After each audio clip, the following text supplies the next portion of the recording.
Est-ce que tu vas rester dans ta double vie? Tu ne peux pas dire, attends-moi et on va t'attendre. Tu es sorti du service depuis, mais tu as dit à ta femme que c'est le boulot qui t'a empêché de rentrer à la maison. Tu crées des missions pour toi-même, alors que tu es dans la ville. Hein. Tu es peut-être allé juste en banlieue, dans une maison, dans une auberge avec une femme. Et cette femme, ton épouse, pauvre d'elle, elle est à la maison, elle t'appelle, comment tu as voyagé, et ça va bien, le voyage a été, que Dieu te protège pour moi, alors que tu es à côté. Est-ce que tu serais dans cette vie-là pour avoir la grâce de Dieu en abondance dans ta vie? Bien-aimés dans le Seigneur, chers amis de ce rendez-vous de tous les lundis, chers amis de l'émission, ce qu'il faut savoir. La Bible nous pose une question et nous avons besoin de répondre à cette question-là, chacun à son niveau. Elle nous demande, que dirons-nous donc? Demeurerions-nous dans le péché afin que la grâce abonde? Est-ce que tu vas rester dans la tricherie? Est-ce que tu vas rester dans ta double vie? Tu ne peux pas dire, attends-moi et on va t'attendre. Tu es sorti du service depuis, mais tu as dit à ta femme que c'est le boulot qui t'a empêché de rentrer à la maison. Tu crées des missions pour toi-même, alors que tu es dans la ville. Hein. Tu es peut-être allé juste en banlieue, dans une maison, dans une auberge avec une femme. Et cette femme, ton épouse, pauvre d'elle, elle est à la maison, elle t'appelle, comment tu as voyagé, et ça va bien, le voyage a été, que Dieu te protège pour moi, alors que tu es à côté. Est-ce que tu serais dans cette vie-là pour avoir la grâce de Dieu en abondance dans ta vie? La Bible répond, loin de là. Je suis dans Romains chapitre 6. C'est à partir du verset 1. La suite dit, loin de là, nous qui sommes morts au péché, comment vivrions-nous encore dans le péché? Cela veut dire que celui qui est sauvé, il est mort au péché. Si tu n'es pas encore mort au péché, ton salut n'est pas le salut. Non, tu n'es pas sauvé, mon frère. Ah, tu n'es pas sauvé. Tu es dans le Christ, dis-tu. Mais tu vas toujours faire des consultations, des visions, des sacrifices. Tu es dans les forêts, tu es dans les cimetières la nuit, tu es à la plage, non pas pour prendre de l'air, hein, mais ce sont les contraintes, les sacrifices qui t'envoient à la plage. Et tu veux avoir la grâce de Dieu? Certainement pas, tu n'auras pas. Non. Il dit, ignorez-vous que nous tous qui avons été baptisés en Jésus-Christ, c'est en sa mort que nous avons été baptisés? Cela veut dire qu'il existe un baptême dans la mort de Jésus. Et quand on reçoit ce baptême, on est mort au péché. Nous allons vous parler progressivement de ce baptême-là dans les émissions qui vont suivre. Mais sachez-le, que ce que vous avez fait dans un cours d'eau, dans un baptistère, une piscine, ce que quelqu'un vous a fait en versant de l'eau sur votre tête, ou bien en vous plongeant dans de l'eau 3 fois ou une fois, les polémiques sont là. On dit, il faut coucher la personne sur le dos parce que celui qui meurt là, c'est sur le dos qu'on enterre les morts.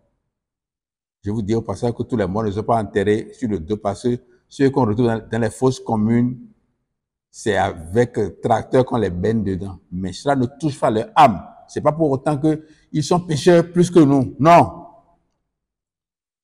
Donc, nous avons reçu un baptême dans la mort de Jésus-Christ.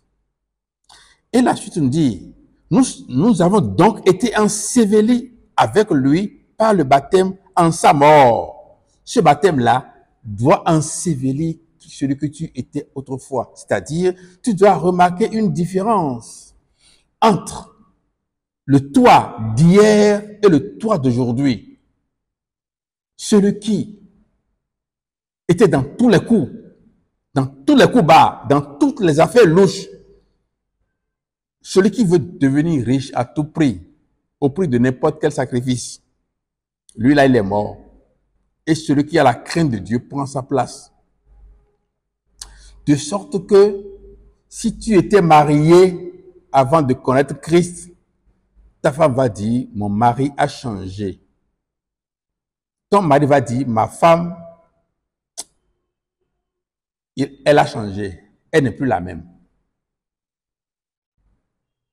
Cet esprit qui te met toujours en rébellion avec tes parents, qui te met toujours en contradiction avec ton patron ou avec ton collaborateur, avec les gens de ton environnement là. Cet esprit-là, c'est lui qu'on a arraché. Dans Ézéchiel chapitre 36, verset 26, il dit, je vous donnerai un cœur nouveau, je vous donnerai un esprit nouveau. J'enlèverai votre cœur insensible comme une pierre et je le remplacerai par un cœur réceptif. C'est ce que Christ est venu accomplir dans notre vie.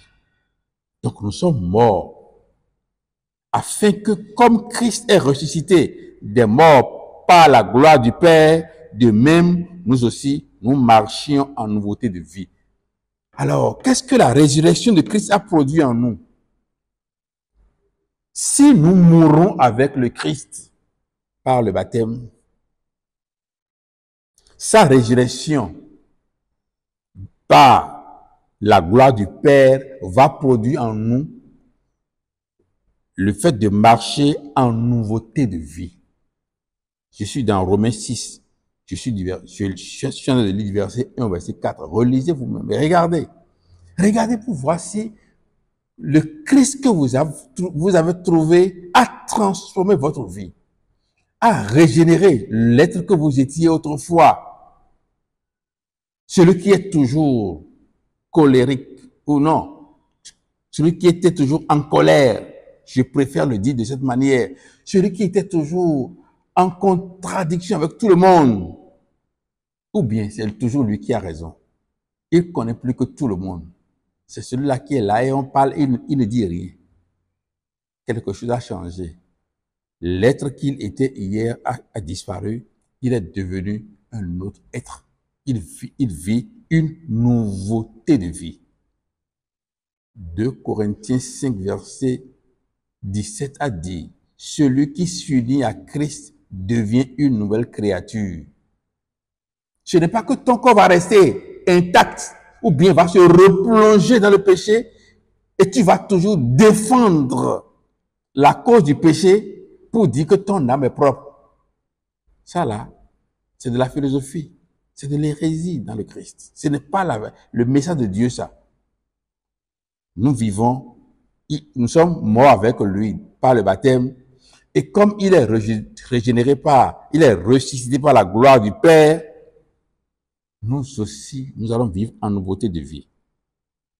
Le verset 6, Romains 6, 6, il dit, sachant que notre vieil homme a été crucifié avec lui, afin que le corps du péché fût détruit pour que nous ne soyons plus esclaves du péché. Ah, c'est très important.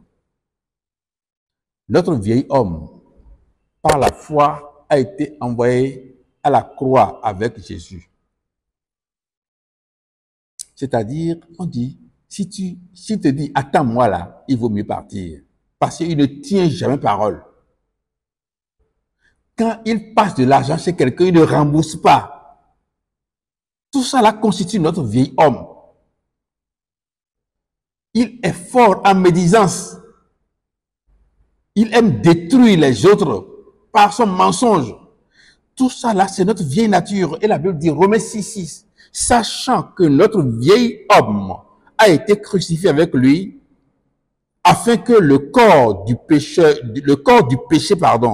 fut détruit pour que nous ne soyons plus esclaves du péché.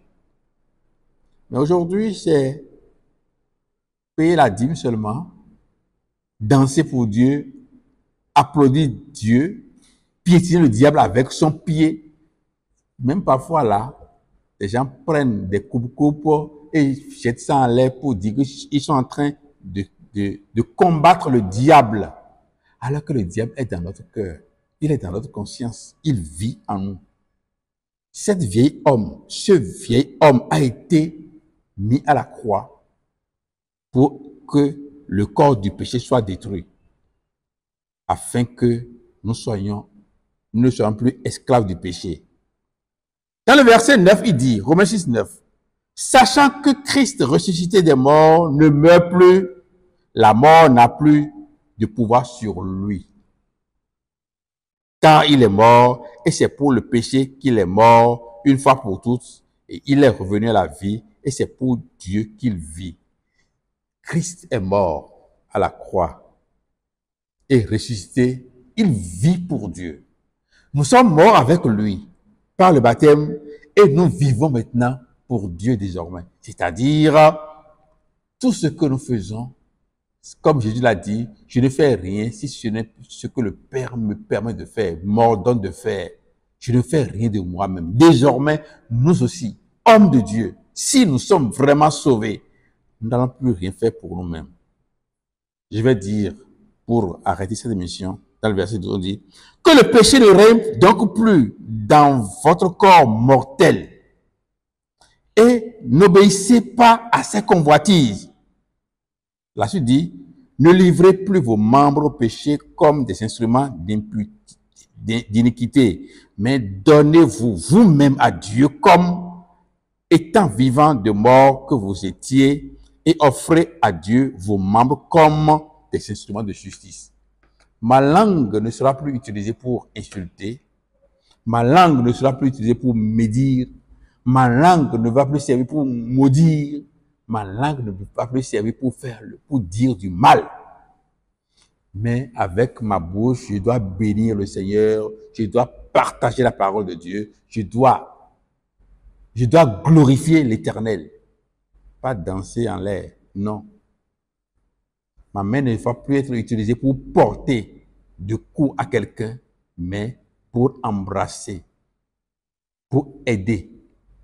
Mes pieds vont me porter vers le bien tous les jours. C'est à cela que nous sommes appelés maintenant que nous sommes sauvés, à moins que nous ne sommes pas encore sauvés. Et si nous ne le sommes pas encore, c'est le moment de chercher le salut. Bien-aimés dans le Seigneur, c'est le message que nous allons vouloir partager avec vous.